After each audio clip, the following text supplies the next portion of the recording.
अस्सलाम वालेकुम। कैसे हैं आप सब लोग? उम्मीद करती हूँ आप सब ठीक होंगे, खैरियत से होंगे। अल्लाह पाक आपकी मुश्किल आसान करे, आमीन।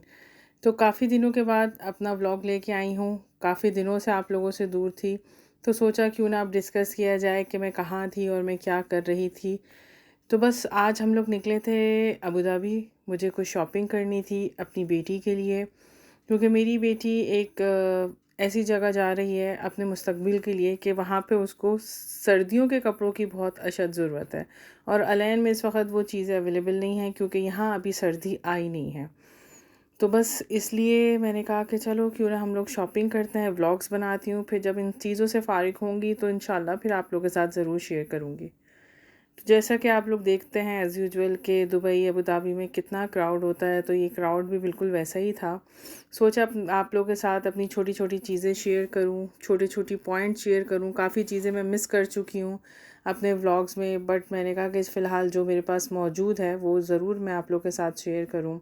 अबू धाबी एक्सपेंसिव तो बहुत है, ये जैसा कि सब लोग जानते हैं, बल्कि उसके मुनस्बत शारजा और अजमान टाइप की जगहें जो हैं वो काफ़ी रिज़नेबल होती हैं। तो बस यहाँ एक शॉप थी जो कि मैंने टिकटॉक पे इस पे देखी थी, तो मैंने कहा कि यहाँ पे इस वक्त कुछ सर्दियों के कपड़े आए हैं तो मैं वहाँ से शॉपिंग करूँ। बस अंदर जाने के बाद मैं बिल्कुल वीडियोस बनाना भूल गई। बच्चे हम सब लोग शॉपिंग में इतना मसरूफ़ हो गए चीज़ें देखने में, और तो मैंने कहा कि अब क्या कर सकते हैं। खैर चलो, तो बस यहाँ ये मार्केट है, यहाँ से मैंने विंटर की शॉपिंग करी है।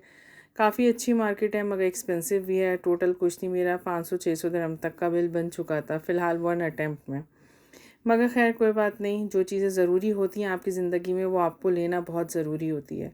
ये काफ़ी अच्छी लोकेशन थी, चारों तरफ ऐसी बिल्डिंगें खड़ी थी। मगर कभी कभार ऐसी जगहों पे आओ तो घबराहट होती है, क्योंकि अलैन काफ़ी पीसफुल है, वहाँ इतनी ज़्यादा बिल्डिंग्स और ये सब कुछ मौजूद नहीं है। तो बस ये हमारी गाड़ी थी, बच्चों को काफ़ी ज़्यादा थक चुके थे फिर फिर के चीज़ें सर्च करके। आजकल के बच्चे इतना ज़्यादा सर्च नहीं करते जितना ज़्यादा हम पेरेंट्स वगैरह चीज़ों को सर्च करते हैं और देखते हैं। बस उनको ये होता है हाँ अच्छा है, बस सही है, ले लो। अरे भाई पहले चेक तो करो तुम लोग के लिए ज़रूरत के लिए है या नहीं है। सबको बहुत ज़्यादा भूख भी लग रही थी, और हम लोग जब भी अबू धाबी जाते हैं, जब भी, तो हम लोग दो जगह ज़रूर चक्कर लगाते हैं। फ़र्स्ट के भी वहाँ पे जो एक केफोर पड़ती है वहाँ पे हम ज़रूर विज़िट करते हैं, क्योंकि मेरे बच्चों को अबू धाबी रोड पे वो जो पासपोर्ट्स का एरिया है जहाँ एम्बेसीज बनी है, वहाँ का जो केयरफोर है, उनको वहीं के बचपन से डोनट पसंद है। तो हालांकि डोनट का एरिया बना हुआ भी हो तो उन लोगों को ये होता है कि नहीं हमें वहीं से खाना है। तो बस गाड़ी में बैठते डिसाइड हुआ कि बस अब कहीं कुछ नहीं करना। हालांकि सिर्फ मैं गलती से एक ही शॉप पे गई थी, मगर बस फिर ये हुआ कि बस यहीं काफ़ी शॉपिंग हो गई है और रात हो गई है, तो फिर नेक्स्ट में देखा जाएगा नेक्स्ट विज़िट का। तो बस यहाँ पे हम लोग केफोर में आए थे, इन लोगों को डोनट चाहिए थे कि हमें वही खाने हैं।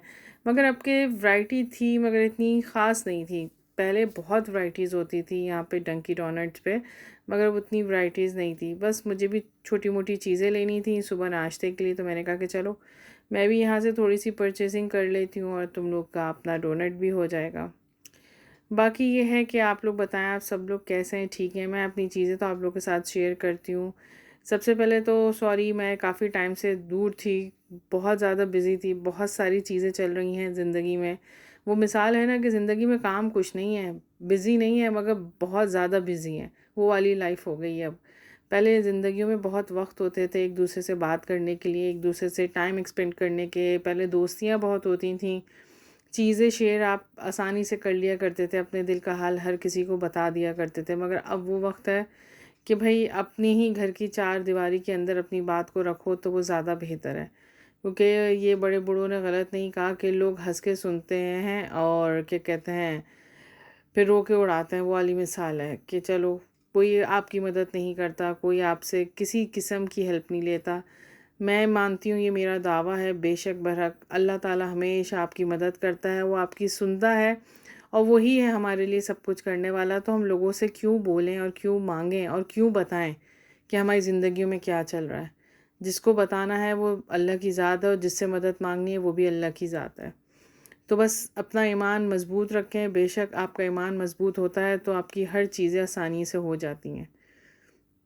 बस अपने लिए आसानी पैदा करें, सबके लिए आसानी रखें, सबके लिए दुआ करें।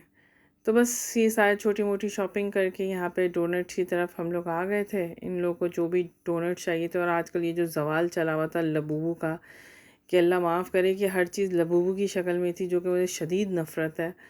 तो बस बच्चों ने कहा कि चलो ट्रायल के तौर पे एक टेस्ट करके देखते हैं, मगर आज इतनी वैराइटीज़ नहीं थी। बस यहाँ से इन लोगों ने कुछ ड्रिंक्स वगैरह ली और बस डोनट्स वगैरह लिए, और उसके बाद बस हम लोग निकले थे, क्योंकि यहाँ पे खाना तो हमने खाया नहीं था, बस इन लोगों को डोनट्स वगैरह चाहिए थे। बच्चों ने कुछ ड्रिंक ली थी, कोई नई ड्रिंक आई थी, तो बस मैंने कहा कि मैं तुम लोगों को आसानी से घर में बना के दे दूँगी। खैर बच्चे हंसने लगे, मगर कुछ आदत होती है ना बच्चों की, जो चीज़ आपको घर में आसानी से मिल रही होती है तो वो उसका कोई इतनी वैल्यूबल नहीं होती। जो मार्केट से मिल रही होती है, जिसमें पैसा खर्च होता है, वो चीज़ टेस्टी है, मज़े की है और वैल्यू भी रखती है। तो बस यहाँ से बस मुश्किल से 20 मिनट का काम था, वो करके हम लोग निकले थे। उसके बाद इतनी ज़्यादा मुझे भूख लग रही थी, हालांकि हिम्मत भी नहीं थी कि मैं कुछ खाऊं या बैठूं या चलूं। बस भाई, इसीलिए कहते हैं ना कि बच्चों के लिए करना बहुत, कहते हैं लोग कहते थे कि बच्चे जब बड़े हो जाते हैं तो आसानियाँ पैदा होंगी, बच्चे समझदार होंगे, अपनी ज़िम्मेदारियाँ उठाएंगे। बल्कि मैं समझती हूँ वो छोटे पैदा होने वाले जो बच्चे होते हैं ना, बस उनकी एक टेंशन होती है कि बच्चे रातों को माँ को उठना होता है, उन्हें थोड़ा बहुत देखना होता है, मगर वो आपके लिए सबसे अच्छे होते हैं। वो आपसे खेलते हैं, आपसे बातें करते हैं, आपका टाइम पास करते हैं, आप उनके साथ खुश रहते हो, हंसते हो, एंजॉय करते हो। और आजकल बच्चे सब बाप के साथ रहते हैं, अल्हम्दुलिल्लाह बातचीत करते हैं। मेरे बच्चे तो अल्हम्दुलिल्लाह ऐसे हैं, मगर फिर भी बच्चों की ज़िम्मेदारियाँ बहुत हो जाती हैं। तो बस एक यही डेस्टिनेशन है जहाँ पे हम आके हमेशा अपना खाना खाते हैं। ये रेस्टोरेंट है, यहाँ से हम हमेशा जो भी हमें थोड़ा सा देसी खाना हो या बच्चों को थोड़ा सा जंक फूड खाना हो तो वो सब खाते हैं। तो बस ये मंगवाई थी हमने मंदी, और उसके साथ मंगाई थी बटर चिकन, और उसके साथ इन लोगों ने कहा था कि हमें केएफसी ब्रोस्ट खाना है। वैसे मैं रिकमेंड करूँगी कि इस रेस्टोरेंट का आप केएफसी खा के ज़रूर देखिएगा। ये अबू धाबी रोड पे जो एक पेट्रोल पंप है ना, वहाँ पे ये रेस्टोरेंट आता हैगा, यानी पेट्रोल पंप के साथ ही ये रेस्टोरेंट बना हुआ है।